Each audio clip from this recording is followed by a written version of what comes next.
In this episode, I am going to give you some killer tips on how to book the unbookable guest. Stay tuned.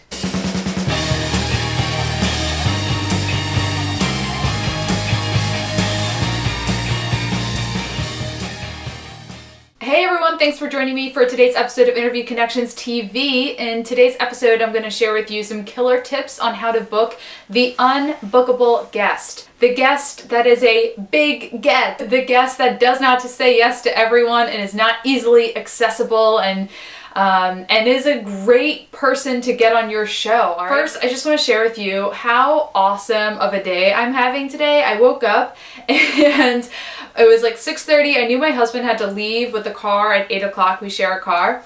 And I knew that I would be home all day, working and then with Nathan and kind of get some cabin fever on a rainy day. So I got up and I actually got to the gym and home in time for my husband to leave with the car. Let me tell you, starting the day off with a workout, it's like obvious. Everyone knows. Start your day with a workout and you'll feel better. But it works. You'll have a really good day if you start your day with a workout. So back to those tips, because you don't really care about how my day went probably. So, all right, some big tips on how to book unbookable guests. I wanted to do this episode because I've had some good success recently. I mean, as you know, with Interview Connections, that's what we do. We book great podcast guests. But recently, I've had a lot of success both with my own show, The Podcast Producers, that I co-hosted with Corey Coates, and with a couple of my clients. I have booked some really great guests. So I wanted to share with you some of my tips. First, I'm going to say, go to live events. All right, I want to say it's a no-brainer, but I'm telling you, if you want to book big guests, you've got to get out there to live events, because number one, it shows the guests that you invested in your success. You invested in going to the conference, you invested your time in being there, and you walked up to them and asked them face to face. I recently booked Guy Kawasaki on Jason Hartman's podcast, and I was able to book that interview because I went to Social Media Marketing World. Not a small ticket price, not a small price to fly across the country and stay in San Diego for 4 days. But I knew that, in addition to booking guests for my clients' podcasts and meeting other people, that it was a good decision. So, I went to this conference, I saw a guy speak, I went up to him after the event, I booked my way up to the front of the session and met him, got a picture, and asked him to be on Jason's podcast. I didn't just ask him and he was like, yeah, great, let's schedule time right now. He said, yeah, he gave me his card. I followed up, I emailed him. Didn't hear back. This was like the first day of the conference. So then I would see him in the hall and I'd be like, hey Guy, I emailed you.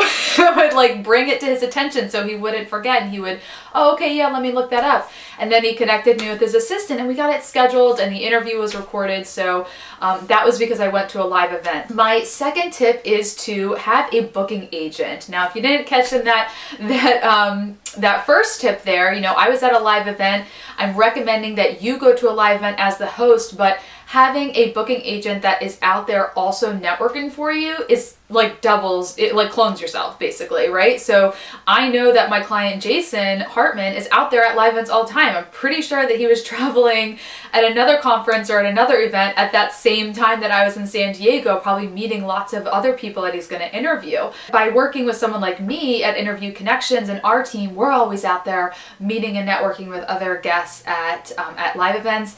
And I can tell you, I'm going to New Media Expo. Actually, when this is airing, I'll be at New Media Expo, speaking to other podcaster conference, speaking at Florida PodFest. I go to things like Podcast Movement and, lots of other conferences like that. So by working with someone like Interview Connections or a booking agent who's also out there networking, you have access to a lot more possibilities. And my last tip is just stand out. Everyone is emailing their request. Everyone is asking everyone to be on their podcast. What can you do to look different? So first I'll say, make sure your email stands out and it's personalized. And the next thing I'll say is get out a pen and paper and send something in the mail. I mean, this probably isn't the most realistic way to book all of your guests, but for example, just going back to my tip about being at live events, you'll meet some really big guests that will quickly hand you their business card and just email me and we'll set it up. Well, Sometimes they don't always respond to you when you get home and email them. So, but you have their business card, so now you have their mailing address. So send them a note in the mail. Can't promise it's always going to work out, but by you going above and beyond and doing something that not everyone else is doing, it will make you stand out. So I hope these tips helped you. If you want to learn how we can do all this for you, if we can work together, go to interviewconnections.com.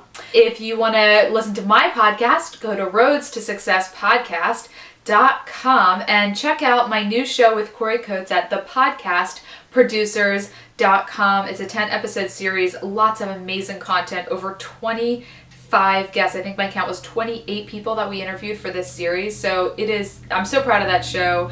I'm so happy to have done that with Corey. So please check that out at thepodcastproducers.com. Thank you so much. I am your host, Jessica Rhodes, and I'm committed to helping you build your business by leveraging the power of podcast interviews. Everyone have a wonderful, productive week. Do lots of interviews, and I will talk to you next Tuesday.